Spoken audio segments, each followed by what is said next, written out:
কি দারুণ কবিতা, যদিও সবটা বুঝতে পারিনি। আচ্ছা ফেলুদা, এই সময় মানে হেমন্তে গরম না ঠান্ডা? সত্যি কি অপূর্ব কবিতা, কি প্রজন্ম ধরে।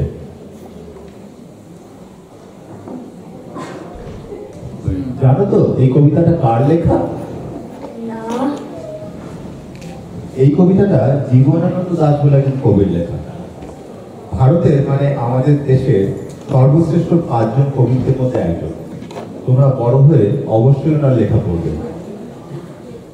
তাই হোক, তা তুমি হেমন্তের কথাটা বলো, ওদের ওদের প্রশ্নের উত্তর দাও। হ্যাঁ, তোমরা কি যেন জিজ্ঞেস করছিলে হেমন্ত গরম না ঠান্ডা? সত্যি বলতে তুই এর মাঝামাঝি। মানে ঠান্ডা তো পড়ে, কিন্তু জ্যাকেট লাগবে কিনা সেটা একটু ভাবতে হবে।